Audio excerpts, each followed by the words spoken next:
pressure? It took a long time. All right, okay, so you don't just get We together took for our a few time days. over it. But I went off on a kind of painting thing, you know, a kind of tangent. Mm-hmm. And Kelly was working away on material, and he was getting frustrated with me. Right. So he worked on material, and then eventually I came out of this period of intense kind of painting, and we started to like focus down on what we were doing, and we're a bit on the perfectionist side, and you can't have it. You know, it just doesn't exist. Perfection doesn't exist. So, and when you work with a computer, there's a temptation just to keep tweaking, you know, and do that sort of thing. So, eventually we gave ourselves, you know, some genuine deadlines, and it was. I think that the old. There's an old kind of cliche that says great works of art are abandoned, not finished. Mm-hmm. And it's just like when you've got to leave it alone, you leave it alone, kind of thing. So but this time we're hoping that the next record will be, you know, a bit quicker. We'll focus more directly on that. I'm still painting, but I'm kind of restricting it to certain points in the year. Right. Okay. So yeah. And you made a couple of cracking videos to go with some of the tunes. Yeah. Do you want to tell us a bit about how those done? They look great. Yeah. Well, that was done with Nexus Productions down in Leith. We've known Pete Doris for years, so we were like, okay, how much is it going to be, you know? And but we were, you know, prepared to spend a little bit of money on doing a decent video this time. It shows, yeah. And the guys who were involved were really amazing. Like here's an additional 2 crew that come in and on the first video anyway, and did all the sort of. There was a little bit of animation. I don't know if you noticed it, but there's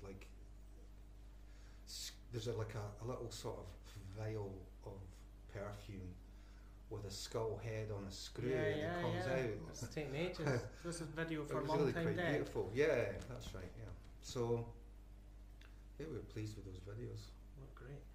You're a long time dead. Do you think life's too short, or maybe it's just about right? Life, it really depends. Life is too short. It is too short, but not if you're infirm. You know, it's only too short if you've got your health and you can, you know, get from A to B without, you know. Yeah, you need a bit of whimpering quality with pain over than quantity.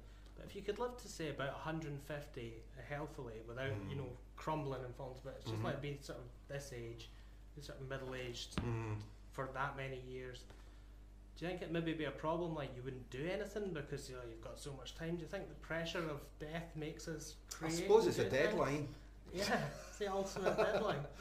It is a deadline. Yeah, I mean, I think I'm putting a lot of effort, a lot more effort in right now because, yeah, mortality's there. My friend just died a few weeks ago, a couple of months ago. He was in the band in Bathgate, and it really like brings it home. You know, got to get on with what you've got to get on with. You know, and make sure you know you give it your best shot, really. And I know from my mother's still alive. She's 92. Right. And when they say that on people's deathbeds they don't wish they spent more time in the office, I find that not to be true, because my mother is still angsting about a painting that she didn't complete when she was in her 40s or 50s, and she's still, you know, pissed off that she tore that one up, you know. So she's very legacy oriented, family as well, but you know, so I don't let that stop me working. I don't like that idea, the concept that you're going to want to have spent more time with your family than in the office. I'm probably more of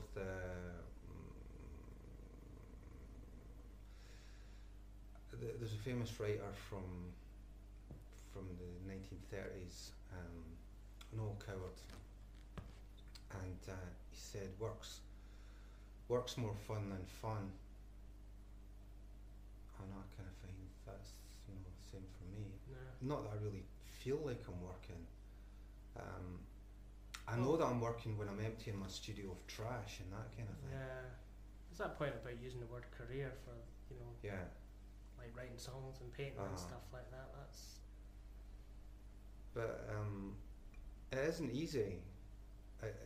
It's not an easy life. People think it may be easy. They also probably think that you're wealthy, because if you're famous, you must be wealthy. That's the kind of conclusion people come to really quickly. And getting to rehab doesn't come cheap. well, I didn't actually. I didn't go to one of those rehabs that cost a lot of money. Yeah, but getting in that state in the first place. Yeah, costs that's a lot expensive. that's you basically spend. I drank and drugged. I drank a house. I had a mortgage when I was in the band in Goodbye Mr. Macennzie. I got a mortgage, so it seems like an economical thing to do, but not if you drink the payments, that kind of thing. So there's a lot of devastation and baggage and carnage in the past. That that's an expense of sorts. It's definitely like you pay a price, and the relationships as well. So yeah. It's a shame you can't claim that back as like a work expense as part of the tax or something. So your mum was a painter. Was it a creative household growing up? Is that? Well, she was really creative, yeah, but not professionally. She was a dabbler, and she was a great piano player. She came out of poverty, but somehow her father, before he became, he suffered from an industrial condition, and then he couldn't work, and they had to. It was before the time of before the social services were there, or before benefits were there to help people. The so welfare that state. they had to claim from the local parish. But so before that, she was giving piano lessons, and she was like regarded as a prodigy, which I don't regard myself as gifted or anything like that, but I think she was. Yeah. And she was a painter, and she liked to write poetry, and she liked to write stories, and she liked to show off. I suppose creating stuff is maybe a kind of way of getting higher to the world or something. Yeah. You talk about legacy, it's like maybe a bit of immortality through your work and stuff. I was looking at your website, and you've got quite an interesting thing going. You can pay up works of art. Is that right? That's a brilliant idea, I think. Do you want to talk about that a little bit? I think there's an organisation that does that, which is where I got the idea from. Right.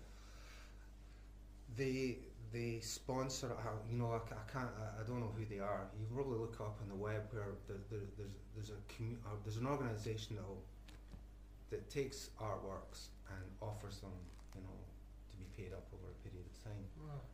So I just thought I'd just do it directly, because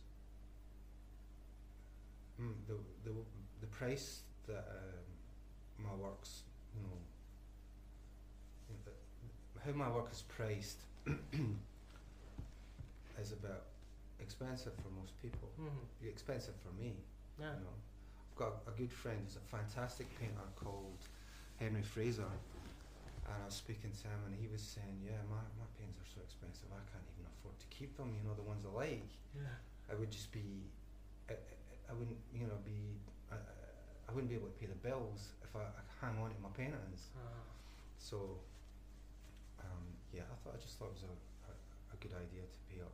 It's a brilliant idea because, you know, get your washing machine and your telly and all that, but if you want some nice original works of art, then you're kind of screwed unless you can do it, unless you go to Metcalf.com and go for it that way. Yeah. So, is there anything else you'd like to get off your chest? I don't know. We've come at the end of the year, so it's been a busy year doing the album and a kind of small scale tour of Britain. And next year there'll be more of it. There's nothing really to talk about at the moment, apart from the gig next June in Glasgow. That's the only real one. All right, where's that? That's in the ABC2. Brilliant. Or O2 is it called? And also we support the Skids next year. Oh, so great. We are doing a 40th anniversary tour. Oh, brilliant. And we're big fans of theirs. Yeah, of course. And so we're supporting them in Scotland. Right. So that'll be I think actually the Edinburgh show's already sold out for next May. Glasgow one's a bigger one, so there'll probably be tickets left for that. Well, we're really looking forward to that, and hopefully we'll get our album finished a bit more quickly than the last one. Right, so you'll be doing that next year? I'm doing it now. Yeah. You know, hopefully get it out next year. But yeah, it's been a good year. It's been really good. Yeah. So here's to 2017. Martin, thanks very much. Thank you. Cheers.